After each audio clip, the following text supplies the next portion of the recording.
Good evening, everyone. I want to welcome you all to the Holland Land Office Museum for our guest speaker series. This is a program we do 2 to 3 times a month, every month. And we're very excited to have Mr. Greg Kinal here, former teacher at Pembroke, and well, sounds like still kind of a teacher at Pembroke, but officially retired. So we're very happy to have him here talk about the Doolittle Raid on Tokyo, which we'll find out has a local connection. So, Mr. Kinal.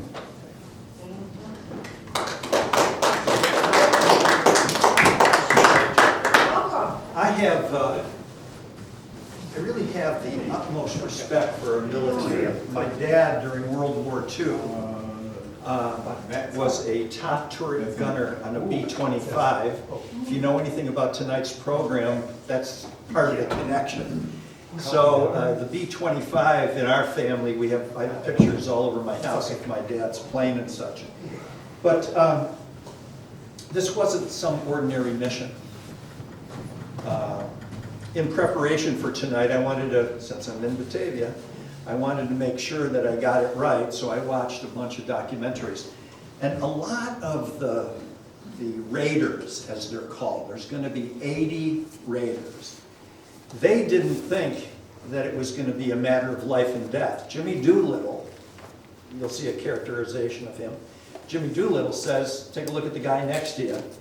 He ain't going to be here when this is over with. And they believed that it was going to be dangerous, but they were going to come back okay. Yeah, until they hit the coast of China, and then things are going to be a little bit different. When you take a look at people having guts and people that rise to the level of hero, that's what this 1-hour presentation's going to be today. I just can't imagine what they went through.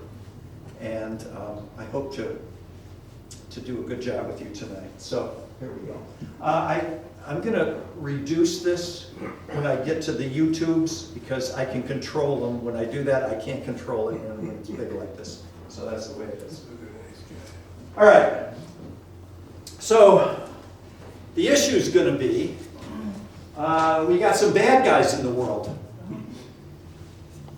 Pretty much the triumvirate. So you got, and their goal is going to be world domination. And you don't let anybody kid you. So you got Hitler, Mussolini, Tojo. And Tojo is the Prime Minister of Japan. And he is, he's a warmonger, is what this boils down to. Mussolini's a puppet. He doesn't even, he's a joke. By 1943, Italy's going to surrender, but we're in the the late 30s, and he's a power. Hitler, of course, it's a cult, and he's got all these people believing in what he's doing. So, you know, back in the 30s, if you want to get power, you've got to convince people that there's evil people out there, and only I can fix it. If you make people afraid, and you say, I'm going to take away your anxiety. So, of course, the bad people were the Jews, and he's going to take care of business. In the meantime, he's going to start to take country after country after country, and his followers are going with it. Now, our big deal today is going to be Japan. Japan has 4 major islands, Honshu, Shikoku, Kyushu, and these islands, the mountains throughout the islands are peaked. You can only really live on 15% of Japan's land. My grandson, who obviously has more money than me, traveled to Japan. And if you want to get a tea time to play golf in Japan, it's a 2-year wait. You don't, hotels are $6,000 and $7,000. So what they do in malls is they have tubes. I'm claustrophobic, so that ain't gonna work with me. But you rent a tube, and you get in at night, and then you have a communal bathroom. And that's how you do it. Now, back in those days, They're overpopulated. And they just don't have the land to grow the food. So you got one of two choices. You can take somebody else's land, or you can convince your people to leave. So a lot of the Japanese left. A lot of them came over onto the west coast of the United States. And the United States, after a while, is going, wait a minute, we agreed to take some, but not all. We passed in 1907 something called the Japanese Exclusion Act. We'll take immigrants, but no more from Japan. And that's the way it is. Now, Japan today does not have the problem that you see on the screen. They don't like kids. They're down to a 0 birth rate. And what's happening is the people are living, well, I'm assuming I have a bunch of parents here. Yeah, think about it for a minute. The latest stats to raise a kid from birth to 18, I don't know if anybody saw it, it's $300,000. So you might sit here and go, oh yeah, that's exaggerated. Really? I got grandchildren that are breaking the bank with me. Check out a pack of diapers, things like this. So they're living the good life now. What's going to happen in 20 years? Who's going to do their factories? Who's going to keep that country going? So they're living the life now. All right. So they started conquering lands, and they believe. By the way, they did not sign the Geneva Accords in World War II. And if you didn't sign the Geneva Accords, you can do any nasty thing you want, but you better win. That's the deal. And unfortunately for them, they didn't. So they believed that if you surrendered, they believed that if you were cowering down to the Japanese, you were weak and you didn't deserve to live. And so they did horrible things. Stuff that, it's just unbelievable. Let's see. So here they have bayonet practice on living Chinese prisoners. And so the officer would come along and say, no, no, no, you didn't get him in the heart, you got him off to the side. Try it again. Let's cut off heads, shall we? And how many heads can we cut off in 30 minutes? And the winners got cigarettes. The general, or the officer on one side would have a contest with the officer on the other side, and they'd cut the heads off and proudly take this photograph. Those are prisoners? Yeah. I don't know, you want a caption on that one? Yeah. Because think about it. A Chinese baby will grow up to be a Chinese adult that might fight us. So let's just get it over with. So FDR is shown the pictures you've seen. And what are we doing? We're supplying the Japanese with oil for gasoline. We're supplying the Japanese with scrap metal and steel so they can build their war machines. And he's going, wait a second here. We're complicit. We're giving them these tools to do this bad stuff. So what do? He refused to sell them. Then we freeze all Japanese assets in the United States. And Japan's going, you can't do that to us. You're stopping our ability to take care of business. So therefore, well, you know what's on the screen. So therefore, the Japanese intended to go after our fleet. Now Roosevelt moves the fleet from the East Coast to the West Coast and then into Hawaii because of what Japan's doing. And Japan believed that they could buy some time to increase its own naval strength. And they wanted to stop America's ability to mobilize. And lastly, they really believed that the American people, after the attack, you might laugh at this, they're going to bomb us at Pearl Harbor and we're going to go, oh God, we surrender. Is that how that went down the pipe? So therefore, they thought our morale was going to sink and the American people were going to force our government to negotiate a peace, and part of the peace is going to be you're going to still sell us oil And of course, none of this happened. So these are the pilots, and what they did is they took photographs before they took off for Pearl Harbor. And they brought 6 aircraft carriers. As a matter of fact, 29 giant vessels, including the aircraft carriers, about 250 miles off the coast of Pearl Harbor, and then they attacked us. And this is a photograph that shows, you see the water spout here? That's the West Virginia that's been hit. And they had reconnaissance, they had a spy that was taking photographs throughout, knew exactly what ships were where. And then with 343 planes and 2 waves, they did this.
West Virginia, first of all, I have to show you this so that you understand why we're going to have a raid. We're pretty upset. This isn't good. By the time it's done, about 2,400 United States military personnel will be dead. On the West Virginia, you had 3 guys that were out partying on the 6th of December. And then late at night, they came back on board ship. They had Liberty. And one of the guys worked in a soundproof room on the West Virginia. He said, come on down here. And they're swearing and doing all these things. And no officer can hear what they're doing. And here they're drinking and having just a great time. And then the ship gets torpedoed and goes down. And they can't get out. It's airtight, it's soundproof. And when finally the ship was raised, they opened up the door, and those guys were alive by the 23rd of December. Wow. And the reason they know that, they had a calendar. And they were marking off the days. I can't even begin to imagine. Yeah, so this is about as bad as it gets. How long were they down there? They were from the 7th to the 23rd. Well, they died, and then they raised them up, and they raised them up after 1941, so it was into early 1942. Now, this looks like the bad Japanese did this. Notice the body here. These people were on their way to work. This is friendly fire. Did you see the African American guy? Where's he shooting? I mean, our ships are all over. By the way, that African American was played by Cuba Gooding. That is Dory Miller, and Dory Miller was an American cook and valet. African Americans were not allowed to handle guns in World War II. At the beginning of the war. So Dory Miller came up and he saw this and he was machine gunning them, and he did some extraordinary things. Later on, He was assigned to another ship, and in 1943 his ship was sunk and he died. And what's interesting about Dory Miller is we have a brand new aircraft carrier that will be christened, and it will be the USS Dory Miller, which is kind of really remarkable. It's usually after a president and things like that. Yes.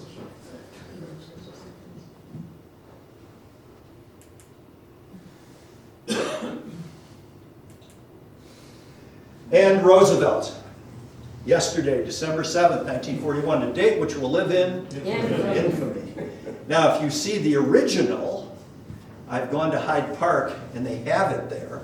He had a different word there. He crossed it out and you could see that he put the word infamy, which is, now goes down in history. So, we lost, prior to the attack, we believed that our aircraft would be sabotaged. So we put all our aircraft wingtip to wingtip. Yeah, well, guess what? One bomb is going to take out a dozen planes here and there. And kind of crazy. The Japanese didn't lose many, 29 aircraft. Okay. So now you want to build up, the morale of your people. You got to have your people liking what the government's doing. End of discussion. And I'm not getting political. So, if your people don't like what's going on, how are they going to follow you? So FDR now is underneath the gun. He says to his cabinet and his joint chiefs, hey, look, come on, we got to do something. We got to have some retaliation. I'd like to remind you, how long did it take us to get Osama bin Laden? Remember? It was 10 years. And they finally found him in Islamabad. And we sent in a SEAL team. They killed him. Do you remember what happened at the White House when the American public found out that we killed him? Tens of thousands cheering, big signs, USA. And you know, you might think to yourself, wait a minute, come on, this is barbaric. Is it? They killed 3,000 Americans that horrible day on September 11th. And we want, I hate to say it, we want revenge. You got to do this. That's the way it is. I was in Baltimore when my son worked at Johns Hopkins, and we were eating, I don't know if you've been to Baltimore, we were at Phillips, it's a crab house, and we're eating, and the next thing you know, the cops come in, ordered everybody to put everything down and to leave immediately in all restaurants. I'm going, what? So, I mean, we had half-eaten food. No, go. So we get home and immediately turned on the TV, and it was October, I think it was October 8th, and we started to go after the bad guys from 9/11. We found out who they were, and we started bombing after aircraft carriers, our planes were taking off and bombing, and they didn't want any sabotage or any of that on the piers. So, here's the plan. So he talked to his Joint Chiefs on December 21st, and he says, okay, we've got to get a morale booster. And now the Japanese, by this time, were saying, look where we are. We've got these islands far away from everybody.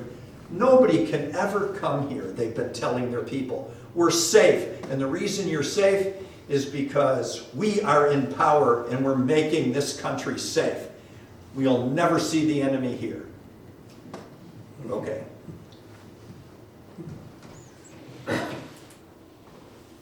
So enter Francis Lowe. FDR's waiting patiently. Somebody come up with a plan.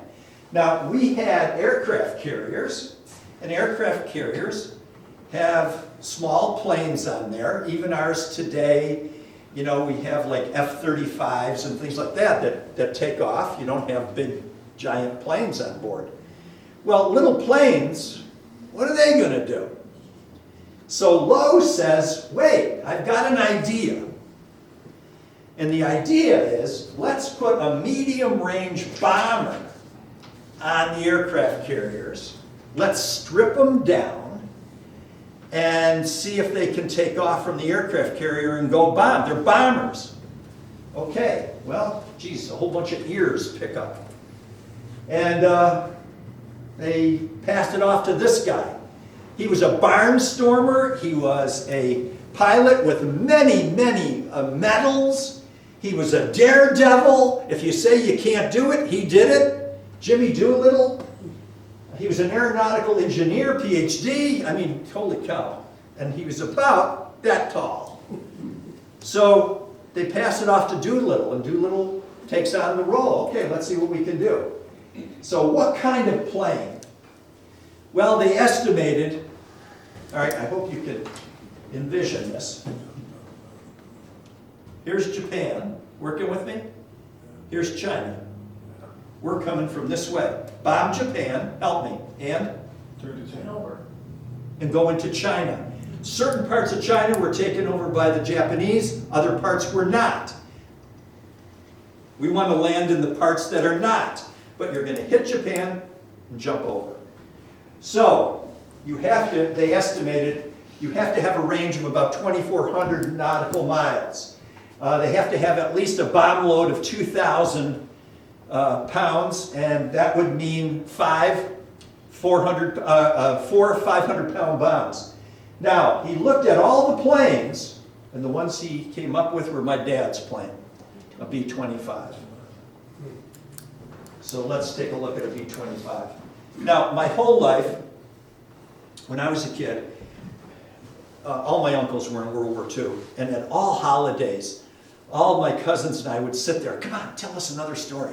Tell us. And how many guys did you shoot? And, you know, did you look at their eyes when you pulled the trigger? You know, we wanted to know all that stuff as a kid. And, you know, I had some pretty cool uncles that were heroes, in my opinion. And so I had always heard about the B-25, and my father showed me pictures and all this and that. Prior to his death in 1995, we went to an air show, and there was a B-25. And we're standing there looking, and he's telling me this, and he's telling me that. And he goes up to the crew, and he says, would it be okay if I just took a look inside? I spent the war and that. Nah, sorry, sir, we can't. So, broke my heart. So, when I turned 70, what are you going to buy a 70-year-old? Well, my family took up a collection and got me a 1-hour flight in a B-25 bomber. We had to drive to Delaware, and they all came with me. And I brought my checkbook because they're coming up with me. It was $400 a person. And I was able to get inside a B-25 in the turret that my father would have been in. And we had this beautiful flight around. And it was on my bucket list. And so, here's the plane. It was one of the newest. It was 53 feet long. Never mind how many parts it had, 165,000. It had two 1,700 horsepower engines. It could go 300 miles an hour. Now, the date is 1942. Keeping in mind again that in 1903, not many years earlier, the Wright brothers flew at 8 miles an hour on the first. This is remarkable to me that we're doing 300 miles an hour. And the planes cost $180,000. Gee, I wonder what that would be today. And they had 350 caliber machine guns. And now here comes the better part. It's 67 feet wingspan, which was a very small one for a bomber. We could fit them on the deck of an aircraft carrier. And it carried a crew of 5. And look at how many gallons of fuel. This was perfect, but you got to modify it. All right, there's a B-25.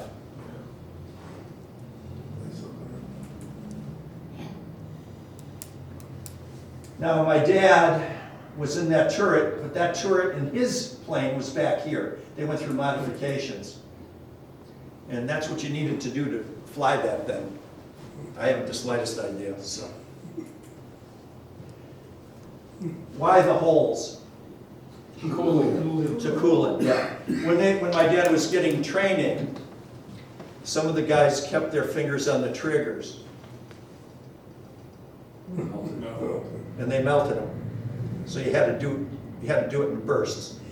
All right, so help me out with this. It's 1942. It's the spring of 1942. When was Pearl Harbor? 41. December. 40, not many months before, right? All right, we were making 8,000 planes a year prior to World War II. Is that good? 8,000 planes a year. A year! Come on, Batavia, work with me. That's nothing. You got nothing. Yeah. So, my dad, he kept a diary of every mission. My dad proudly flew 69 combat missions, time up, time down, what they bombed, the whole 9 yards, and his feelings. His 60th mission, he's got bullet holes in his turret, and he ended it with, boy, I sweated that out. Okay. So I got his diary. He's not in combat till January 44. What the hell happened? He got drafted in 42. What the hell happened in 43? Training. We got nothing. Our guys got to train to do all this stuff, whether it be tanks or what have you. So again, I want to stress the point that this whole thing today is remarkable. So preparations. So they did some measurements, and they figured out that the aircraft carrier couldn't take more than 16 B-25s. And it's going to be their newest aircraft carrier, the USS Hornet. And they're going to bomb targets in Japan, and as I said, continue into China. So, to make sure that everything worked, they're going to take 2 of these planes, and they put them on the Hornet to see if they could at least take off. Why go through all this trouble if this was not possible? So now they got to strip them down because it wasn't working. They got to take off in less than 400 feet, and you need more than that. So they removed the lower gun turret.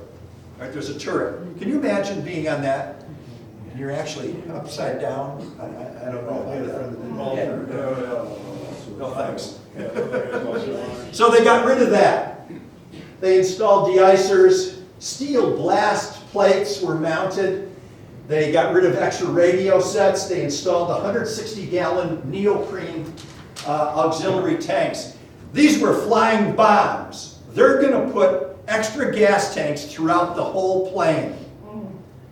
Lightning, bullets, I mean, ball game's over. And then, in the back, in case they encountered the enemy, they got rid of the back turret with the machine guns. Put black broomsticks. So if the enemy approached, they'd say, oh, we don't want to deal with this. So that's what they did. That was interesting. And then, as I was watching one of the YouTubes, they had something called the Norden bomb sight, which was the biggest deal in World War II. However, it was heavy, it was complicated. This guy says, look, I can do this better. And they said, okay, what do you got? Honest to God, check me if you want. He created bomb sights for the 16 planes, and it cost 20 cents. And they were accurate. Yeah, how about that?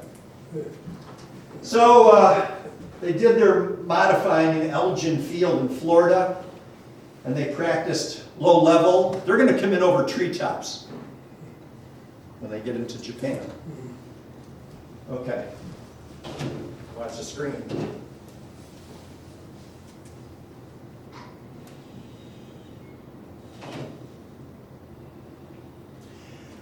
Now, Doolittle, I told you, was this short guy. This is from a movie. He's a big guy, so don't get confused. We had an anything. Hero.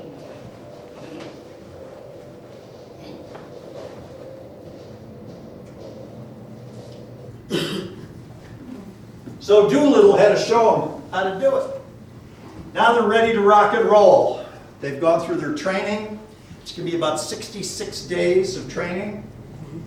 And they're out to sea. So, they left on April 1st, 42. So check this out. They had 16 modified bombers, 5-man crews. They had, all the planes were stripped down. They were tied down on the deck. The one thing they didn't think about was salt water. Salt water ruined some of their stuff. They had to go back and fix it. They had mechanics on board.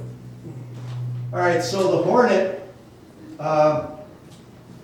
was rendezvoused with the USS Enterprise. And the escort ships, you're going to get sick of me saying this, check this out. USS Salt Lake City, Northampton, Vincennes, Nashville, Belch, Fanning, Gwynn, Meredith, Grayson. Look at this, the escort ships, all of them. You have about 30 ships that are going to escort them out in the water. And these are actual photographs. Doolittle talking to his men. They still don't know where they're going. Everyone, when I saw all these YouTubes, you couldn't even tell your wife. Come on now, tell me why. Loose lipstick, loose lipstick. Oh my God. Oh, yeah. That's all you need is for somebody to find out they're on their way to Japan and they're going to be waiting for us. So they had him in strict secrecy. And then, just prior to takeoff, somebody said, "Where are we going?" And then he could tell them. Look at them. Look at the 16 of them on board. Can you see that they're tied down? With the wheel chocks.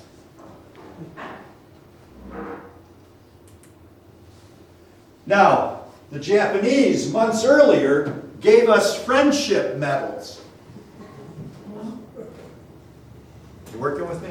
We're here. So what are we doing here? Give them back. We're giving them back. We're attaching the medals to the bombs. Yep. I like that. We're coming. So after Pearl Harbor, I do a presentation on Pearl Harbor. I don't want, if I ever come back, I don't want to spoil it, but Yamamoto, the Japanese admiral, didn't want to attack Pearl Harbor. He was ordered to do it. He's a good officer. He's got to do it. Well, he spent 2 or 3 years here as an attaché and toured our whole country. And he went out west and saw the grains that our farmers were making. He saw the auto plants in Detroit. He saw all this. And after the attack, and the planes came back to the carrier, everybody's high-fiving and everything else, and Yamamoto walks out on the tail, and his famous quote is, "I'm afraid we've awoken a sleeping giant," and filled him with a terrible resolve. How true.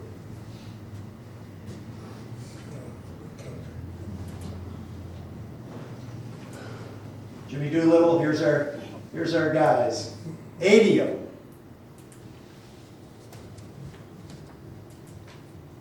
And as you look at these pictures, I had 2 of my good friends, we went out to dinner at Eli Fish before we came here, and we're in our late 70s, and maybe above. A little bit. And you look at these guys, they're 22, they're 23. They're my granddaughter's age. Yeah.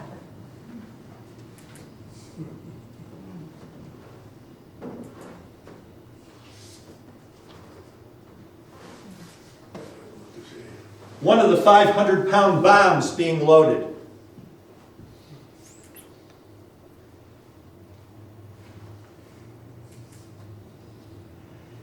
Well, everything's going fine.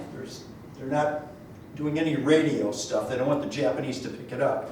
Lo and behold, they see a picket ship, which is a Japanese vessel. It's the Nito Moro. They see us. Now, we're too far away to launch. Remember, we have just enough gas to hit Japan and comfortably land in China. Comfortably. So they don't know what to do. They got to sink this ship. So the USS Nashville, right here, sinks the Nito Moro. But they got the message off. Now, what a lot of people don't know, and I did my research, is Japan got the message we were coming with small planes. So we got plenty of time. By the time those planes get here, we can pick them off. They didn't know that we had bombers on board.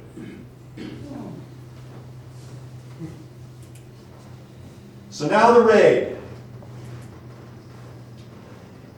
We got to go now. And when they said now, Doolittle said immediately. And the loudspeaker kicked on, all Army personnel report to your planes, and that's it. Unfortunately, they're going 10 hours early and 170 miles farther than Japan than they had planned. We got troubles. I started this off saying that they believed it wasn't going to be a suicide mission. Maybe. So this meant that they had enough fuel to hit Japan, and then I don't know the answer, and neither did Doolittle. What's going to happen afterwards? So here was the order of the flights. The one that you and I should be concentrating on today is the 8th plane off the aircraft carrier, and there they go. Now, the first plane, now they got a headwind. I mean, this is like crazy. You got 20-foot waves coming over the ship, and they got to launch these planes. So everybody's holding their breath, and the plane gets towards the end, and you don't see it anymore, and then all of a sudden it comes back up. And it was like your heart's in your throat. Great photograph of the B-25.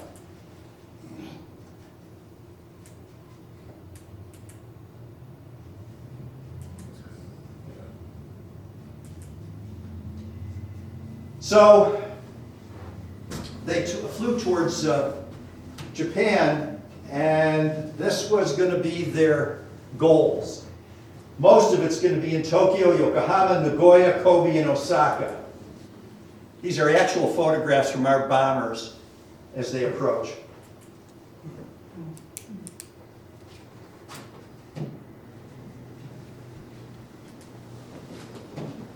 Oop, I didn't want to do that. Sorry. Okay, so here's what it was like on board the planes.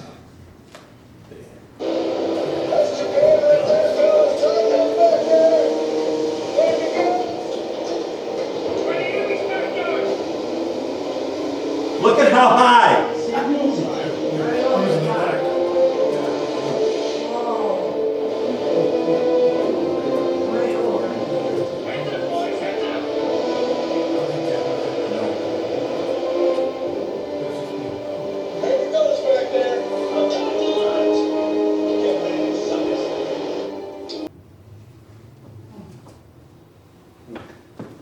So as horrible as this looks, we didn't inflict that much damage. We knew we weren't gonna, but we told them we were here.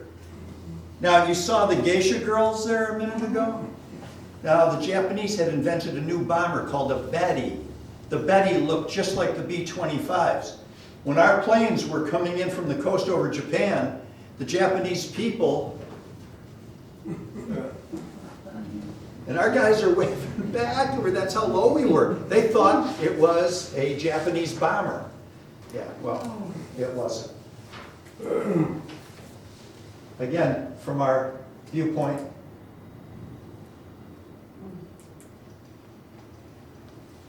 and this is why you're here tonight. For those of you that don't know, you had a family here that immigrated from Poland, Cichowski. Now, I'm Polish, part Ukrainian, and I had to call up my good buddy. He had to help me with this. If you took a look at it, it wouldn't be pronounced Cichowski. The Polish language, gah, it's unbelievable. For example, a good fire company buddy of mine in the neighboring fire company's name was Mike Cichowski. They couldn't pronounce his name, so he was called Mike Alphabet in his fire company. Well, Captain Cichowski went to Batavia High School. They lived on Harvester. He went to Batavia High School. Check this out. Graduated at 15, pretty bright kid. His father's name was Ignatius, his mother was Tekla, and if you're Polish, boy, those are Polish names. He graduated in 1928, and then he made it to the United States Military Academy at West Point, graduating in 1938. Well, he'd had Cichowski. People were murdering it. I've had it. So I read your county historian years ago when I was doing my research for this, and he finally said to his parents, I ain't doing this anymore. Nobody can say my name. I come from New York. I come from New York. New York. So he became Sergeant York. And that's how it happened. Yep. And from that point on, now I couldn't find if his father got upset with him. If my kid changed his last name, I'd have a problem with that. But he didn't. But you know what? He wasn't known as Edward. He wasn't known as York. I have actual letters that I read from Doolittle. His name was Ski. And that's it. And that's how they knew him. It was Ski, S-K-I. I was at the Broadway Market today. There was a whole bunch of t-shirts with that on there. Yeah. All right, let's meet him. So there he is. Born in 1912. He was a squadron commander, and then he met Doolittle, and the ball game's over. He got captivated by him. And on the bombing, he wrote this: after dropping our bombs, I made up my mind not to go to China, but to go to Siberia because of technical difficulties. The problem was his plane, the 8th plane off, had carburetor problems. They were running a high mixture. They were running out of gas faster than the other guys. Now check this out. How fast did the plane, could they go? 300. 300. They went 150 to conserve gas. They had special mixtures. His was all nutsed up. He didn't really have a choice. He was told, they were ordered not to go to Russia. You got your men's life in your hands. So he did an about face, hung a big right, and wound up in Vladivostok, Russia. I knew we were fighting on the same side of the war. According to international law, you must be interred. I thought to myself, oh damn, we're going to be here 2 or 3 days. 13 months. Yeah. And so therefore, that's Captain York. Born in Batavia. How cool is that? Come on. Yeah.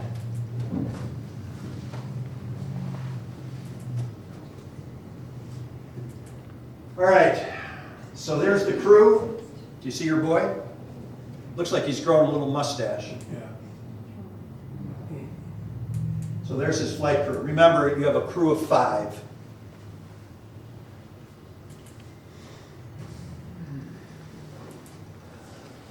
So here's his plane. And by the way, his is going to be the only plane that lands intact. But he can't keep it. The Russians steal it. And they take it. But that's the plane. The other planes are all wrecked. The other 15 planes are they're done. So here's the damage. 50 dead, 250 wounded, 90 buildings. Japanese diesel factory, steel company, Mitsubishi, ooh, ring a bell? Mitsubishi Heavy Industry, National Hemp, I wonder what they had, dressing company, Yokohama Manufacturing Company, Nagoya Aircraft. Look at this, laboratories, airfields, ammunition dumps, gas tanks. And here's the one that's going to cause a problem.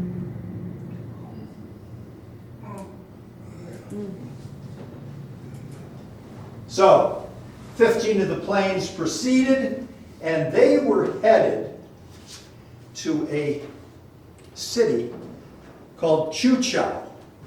Now, in Cichowski, we had operatives there that were going to bring our planes in by a signal, a radio signal. Well, they were afraid that the Japanese would pick up on it, so they didn't send the signal. Our guys are going blind. Now it's dark. Now a huge thunderstorm comes with rain and lightning. You can't make this up. Here's where the guts comes in. They were never alerted. Night's approaching, aircraft running low on fuel. And so their next option is, well, what are you going to do? You're going to sit in a plane and let it crash and die? So you're going to bail. And that's what you're going to do. And 12 crash landed on the Chinese mainland, 3 ditched at sea off the China coast, and then, of course, York, or Ski, landed in USSR. And these are the planes. So these are the highlights there, are the ones that crashed. Oh, and by the way, the planes, once we landed in China, if all of the stars were in the right location, we were donating those plans to the Chinese Air Force. How many did they get? None. Yeah. So the crew, this is Ski's. Well, look at the weather there. Thank God that's not out there now. He's in parts of Siberia there.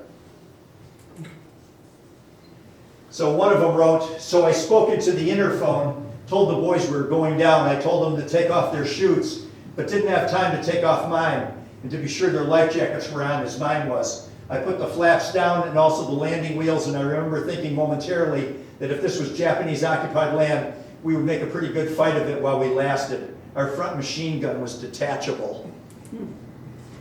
The 2 main landing wheels caught the top of a wave as the plane sagged, and the curse of desperation and disappointment that I instinctively uttered was drowned out by the most terrifying noise I ever heard. It was as if a great hand had reached down from the storm. Then nothing but peace. A strange, peaceful feeling. There wasn't any pain. A great restful quiet surrounded me. Then I must have swallowed some water, or perhaps the initial shock was wearing off. He was in about 10 to 15 feet of water. He remembered thinking, I'm dead. No, I'm just hurt bad. Well, it was a success. They eventually, most of them, are going to make it back.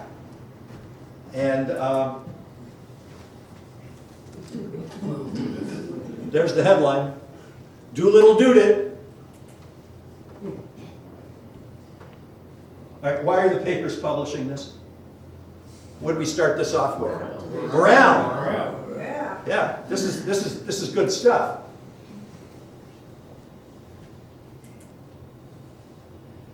So we lost all of them. 69 of the 80 escaped any problems whatsoever. And they're going to wind up coming back to the United States. The Chinese helped, but the Chinese helped at a horrible cost. I showed you the brutality. You saw the dead babies. You saw this. Yeah, well, just wait. It gets worse. Without the help of the Chinese, our guys would have died without lack of food or water. Look at this number. That's how many Chinese were rounded up and shot. 250,000, and we think that's even low today. Yeah. Anybody that helped the Americans. Doolittle, there's his helpers, the Chinese. These are the lucky ones. They're hidden in here.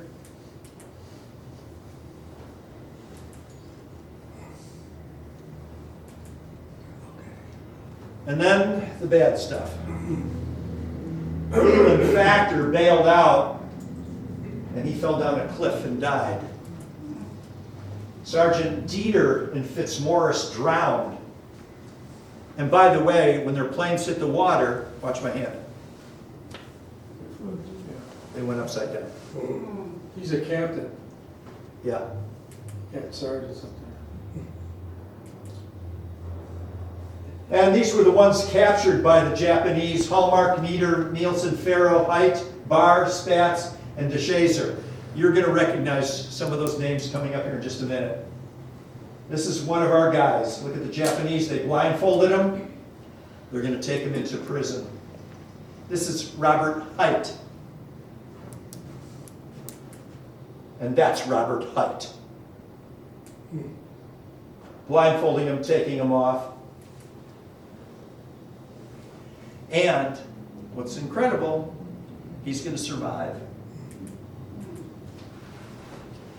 So now our guys were sent to prison. They were locked in solitary confinement from April 1942 until liberation in 1945. I've just had some surgery. I'm not even supposed to be here. I can't take being in my house anymore. I didn't care what was going to happen. I was coming here. I'm out of my mind. I don't want to do that. I can't even imagine a small enclosed place. Did you ever have an MRI and you go in the tube? Yeah. Oh, wow. Lovely. Yeah, well, that's what they did. And you got less than a cup of rice a day. William Farrow, Spats, Hallmark.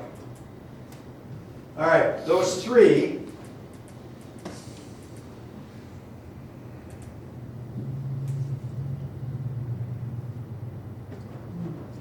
were sentenced to death. And now, keeping in mind, these are really the first prisoners of war for the Japanese. They don't know what's going on here. So out of the ones that they've captured, these three are going to pay the price. So they're taken to a cemetery. Here's the cemetery. And where these three crosses, can you all see where you're seated? All right, they were, the night before, they were told they were going to be executed. Here's a piece of paper. Here's a pencil. We'll get your letters to the Red Cross. Knock yourself out. Write whatever you want to write. And they wrote letters home. And one of them wrote and said, look, I did my duty. I have no regrets. Mom and Dad, live your life. You know, keep me in your good wishes, but I'm ready for this. So they were made to kneel, and the executioner, the person who was going to be in command, you know, he said, look,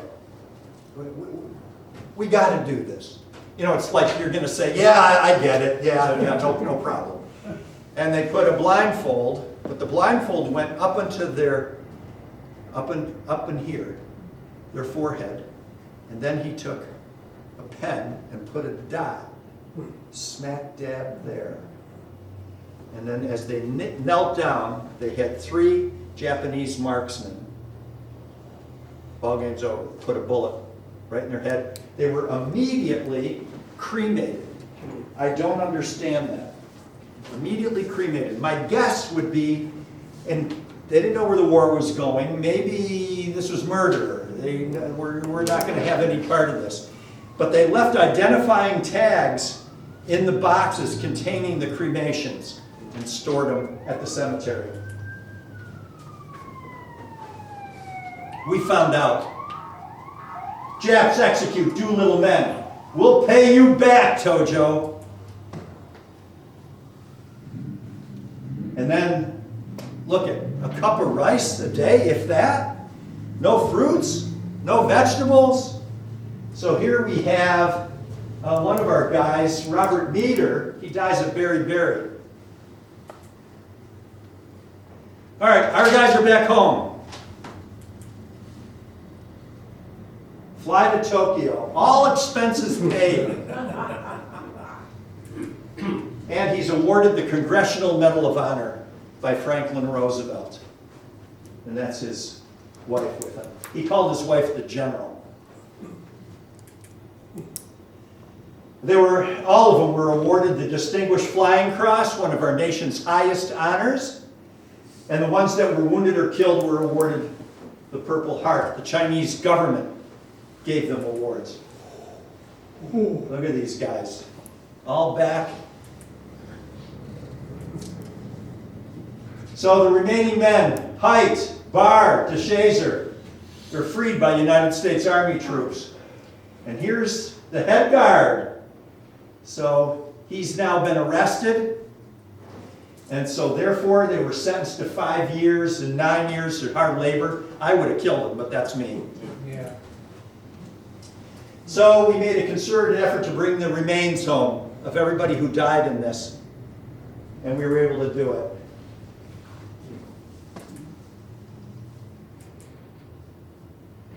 They got the cremated remains, brought them to their families, and unbelievable, they had identifications in their cremated remains.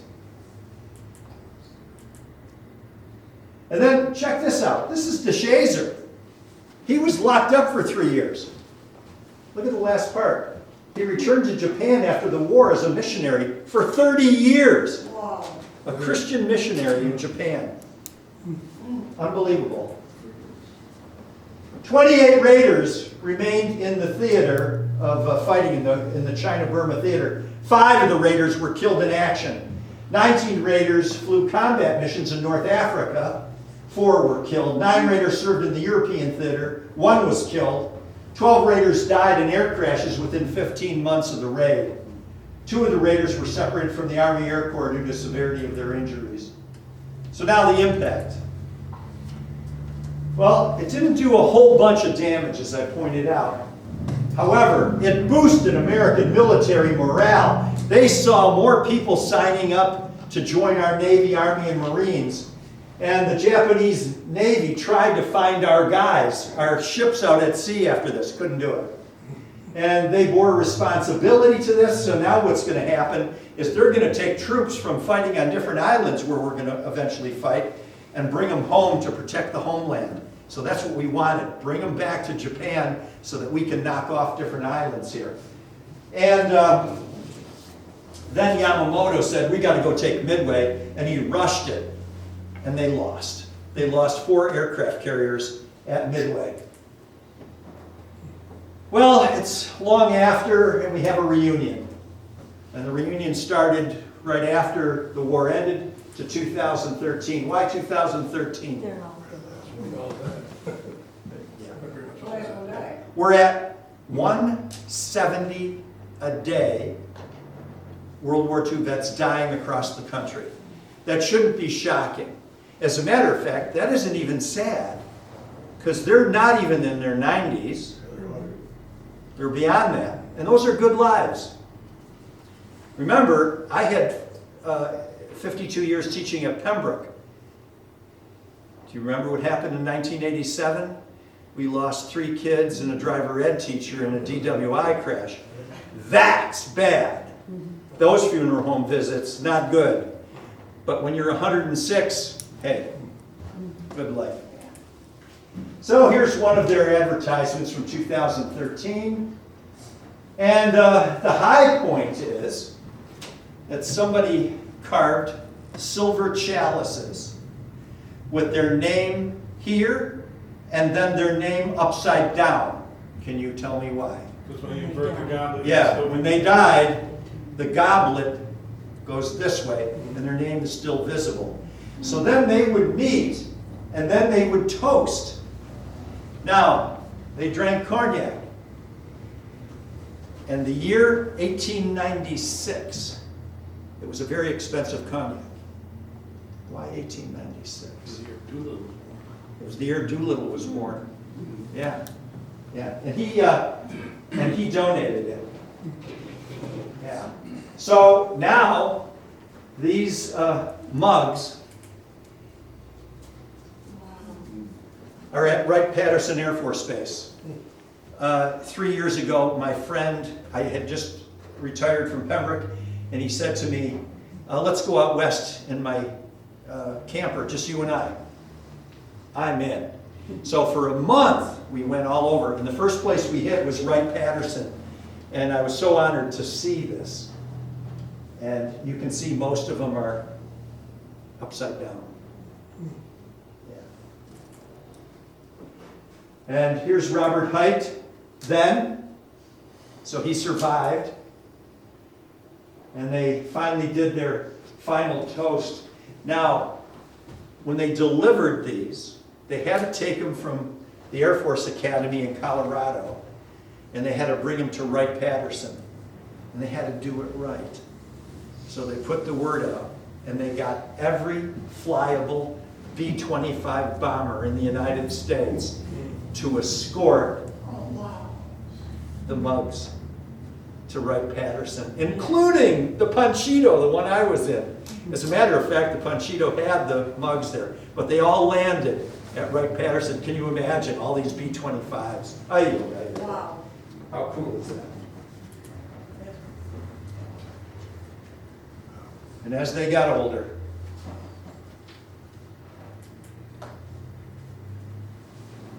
drinking their toasts, and Congress gave them a medal. Now, as to our guy tonight, Ski. He married a lady by the name of Mary Elizabeth. They raised their children. He moved to San Antonio, Texas. Right after the war, for 18 months, he resided in Warsaw, Poland.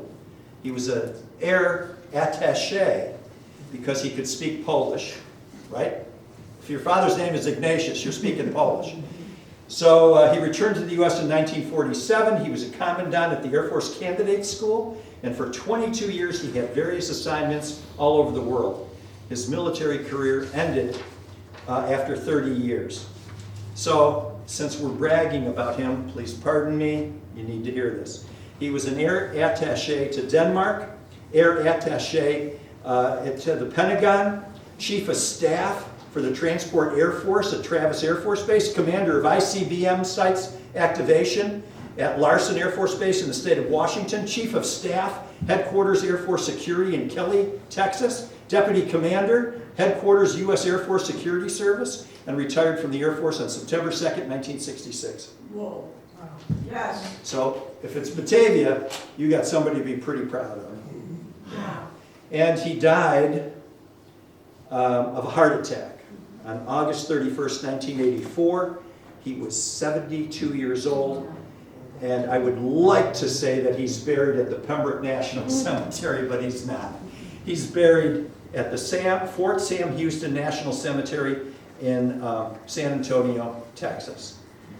And his Distinguished Flying Cross citation from the President reads, "For extraordinary achievement while participating in a highly destructive raid on the Japanese mainland on April 18, 1942, Captain York volunteered for his mission knowing that the chances of survival were extremely remote, and executed his part with great skill and daring. This achievement reflects the high credit to Captain York and his military service."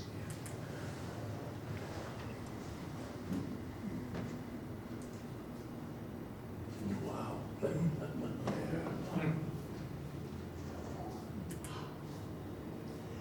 It was hoped, this is Jimmy Doolittle, it was hoped that the damage done would be both material and psychological.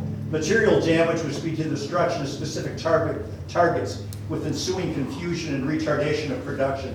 The psychological results, it was hoped, would be the recalling of combat equipment from other theaters for home defense, thus affecting relief in those theaters, the development of a fear complex in Japan, improved relationships with our allies, and a favorable reaction to the American people, and we accomplished all of that. So there he is, the guy who organized it, and that's his tombstone at Arlington Cemetery. Notice. So one of the brags, if I lived in Batavia, is that Ski came from my hometown. It's It's about April 18th.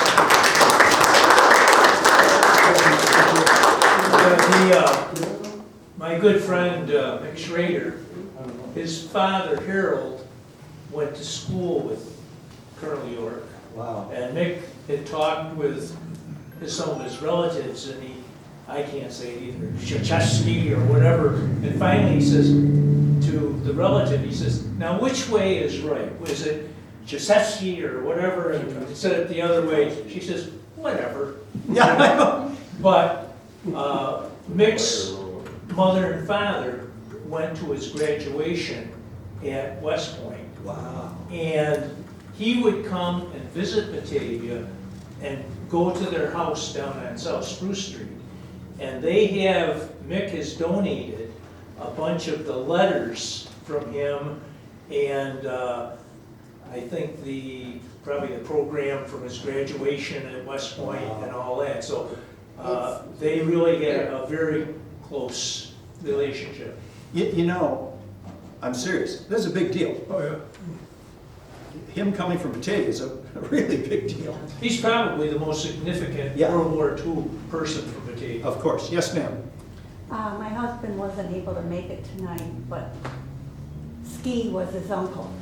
Really? Yeah. Wow.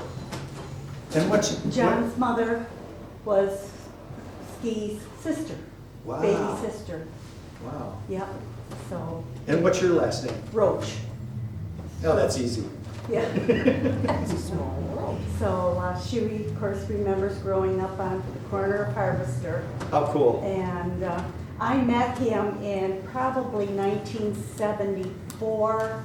He would come to visit, and probably, we were trying to think tonight what was the year we met him. And, How cool. yeah, so, Wow. lots of stories. I also met with his uncle when I was director here, Big Rods, and came in to see the display we had. One other thing, there was another Batavian on the USS Hornet. He was one of the seamen that was on the Wow. Hornet. He lived on Walnut Street. His name escapes me, but yeah, he was one of the other people. And some people also wondered, oh gee, did they get together, you know, talk about Batavia? But no. Thank you very much.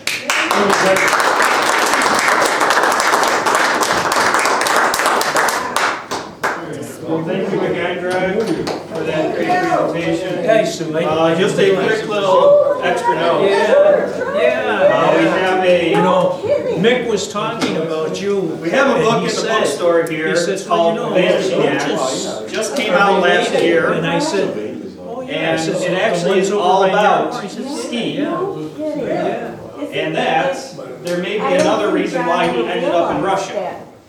The parents. That he may have been on a separate mission that was implanted into the Doolittle Raid. Oh, no, And that's they why were- he ended up in and Russia he and would nobody come else down did. and visit at night. So, And for sale, gift Susie shop? would be on Yeah. the stairs. Looking for an interesting read? Harold Uh, would chase him upstairs. thank you all for coming tonight. We have Yeah. another guest speaker next Thursday night. There. Capt from Grant's Cottage will be coming talking about a soldier from the Adirondacks who fought on both sides of the Civil War. Oh, I know. And then we also have Jabba with Joe that morning. I don't think where Joe Louise Wilkes his will be talking relationship about the with Veterans Adam is Administration. So that's what's left for April, but there's a ton more coming. And speaking of World War II, our He new had to World War be II ready. exhibit will be ready Yeah, next week. yeah. So come and check that So, out. World War II Do on you the know home how you say front, their name? propaganda and rationing. So thank you again, everybody, and have a good night.